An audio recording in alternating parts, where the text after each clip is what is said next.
두 손 걷어붙이고 본격적으로 가족을 위한 요리 시작해 볼까요?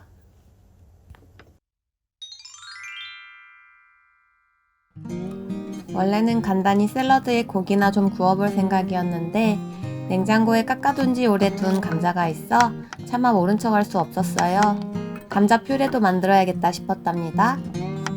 그래서 시커먼 부분은 깎아내고 모자랄 것 같아 감자 1개 정도 더 깎아서 총 5개의 감자를 준비했어요. 껍질을 벗긴 감자는 냄비에 담아주고 물을 자작하게 부어준 뒤 소금을 넣고 삶아주었어요. 이제 로스트 비프에 쓸 야채를 준비할 건데요.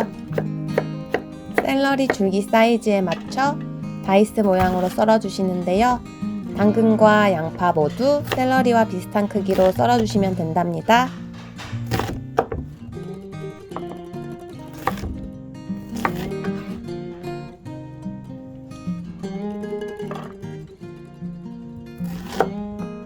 남은 양파 반 개와 샐러리 2줄기 정도는 큼지막하게 썰어주시는데요. 로스트 비프를 구울 때 함께 넣고 구워 야채의 향을 입혀줄 거랍니다.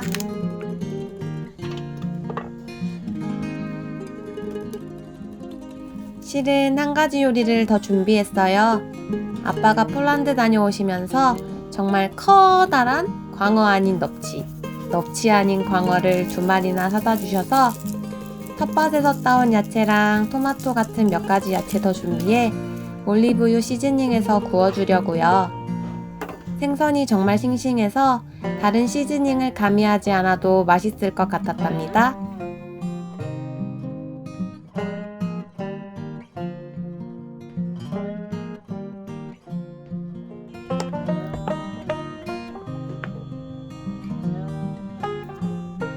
생선살이 정말 도톰해서 간이 곳곳에 잘 배일 수 있도록 앞뒤로 칼집 내 주었고요.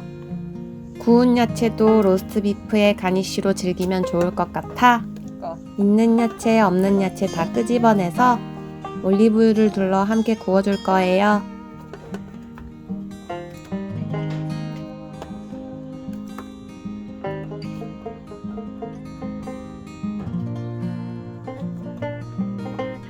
올리브유를 듬뿍 넣고 구울 나름 체코에서 흉내내본 지중해식 느낌이에요.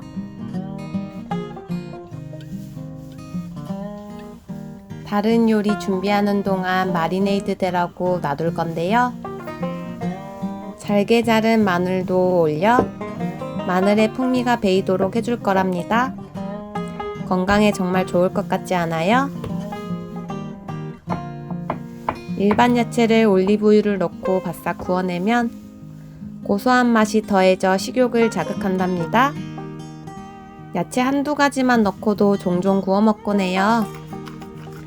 소금 후추 간은 마지막에도 잊지 않고 꼭 해주시는데요.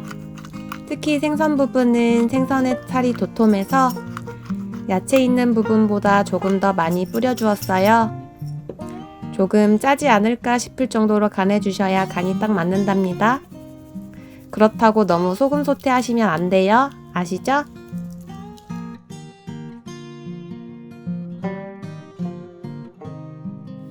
감자가 다 익지 않았을까 싶어 확인하러 갔는데요.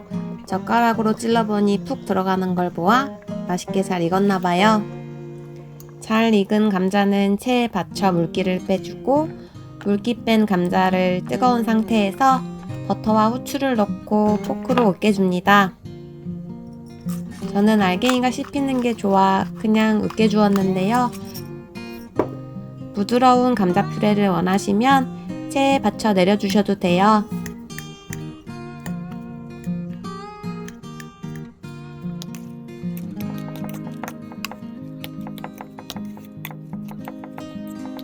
감자 으깨는 도구가 있으면 그걸 사용하시면 편리한데 저는 포크밖에 없어서 포크로 했더니 시간이 너무 오래 걸려서 중간에 국자로 바꿔주었답니다. 약간 점성이 있는 감자라 뇨끼를 만들면 맛있겠어요.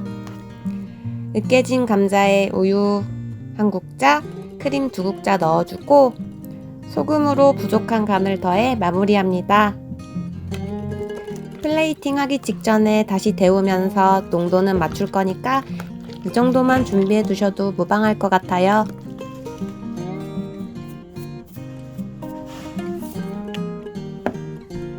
이제 가장 중요한 재료인 소고기를 꺼내왔습니다.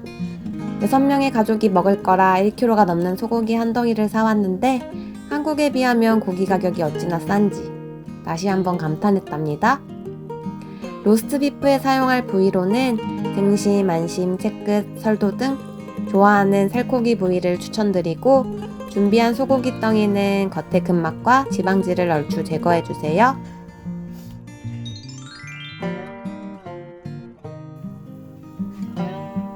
팬을 뜨겁게 달궈 식용유를 넉넉하게 둘러주고 소고기의 겉면만 익혀줄 거랍니다. 빠져나오는 육즙을 가두기 위해서예요.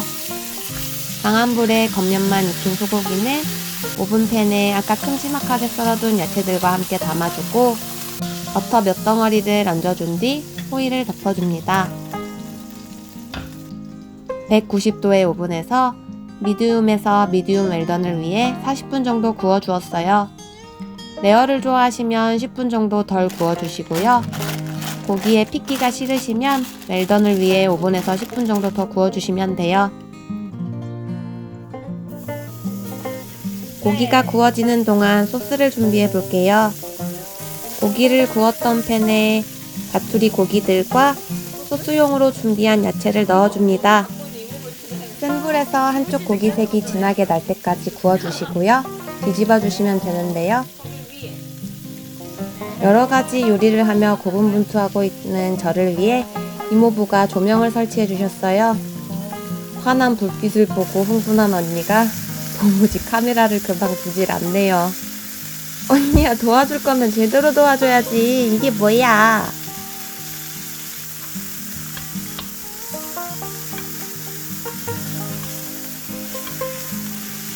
고기와 야채에 진한 갈색빛이 돌면 레드와인을 넣고 데글라스 해줍니다. 그 다음 고기가 자작하게 잠길 정도로 물을 붓고 끓여줄게요. 끓는 동안 생기는 거품들은 건져내 주시고요. 저는 이때 월계수잎 한 장 추가했답니다.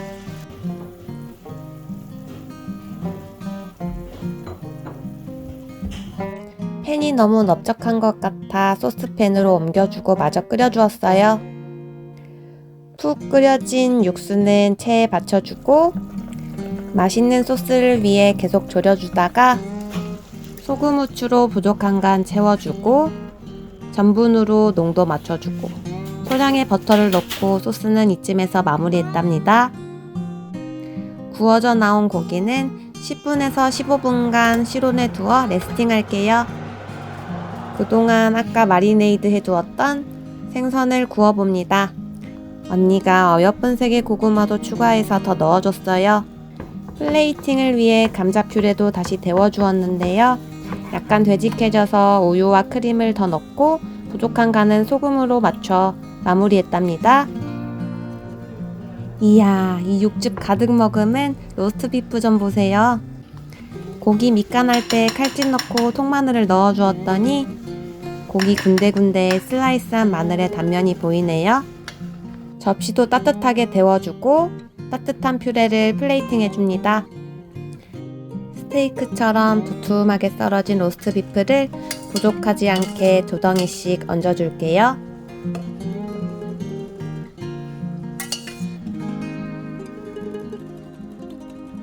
고기 위에 완성해 두었던 소스를 끼얹고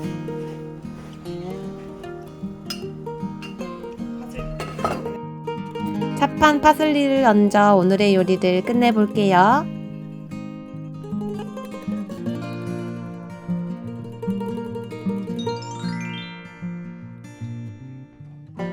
가족들을 위한 요리였는데 오랜만에 마음에 드는 요리가 나와 정말 뿌듯했답니다. 이렇게 맛있는 소고기가 있는데 레드와인이 빠지면 안 되겠죠? 양식을 먹는데 수저와 젓가락이 세팅되어 있질 않나? 이모는 플라스틱 나이프로 고기를 지니겨 놓지 않나? 이래저래 정말 정신이 하나도 없었던 저희 집 저녁 만찬이었답니다. 그래도 맛있게 먹는 가족들의 모습을 보니 몇 시간의 노고가 싹 사라지는 듯하네요. 이 맛에 요리하는 거죠. 그쵸? 화목한 화요일 저녁 보내시길 바라면서 재밌게 보셨으면 구독과 좋아요 아낌없이 눌러주세요.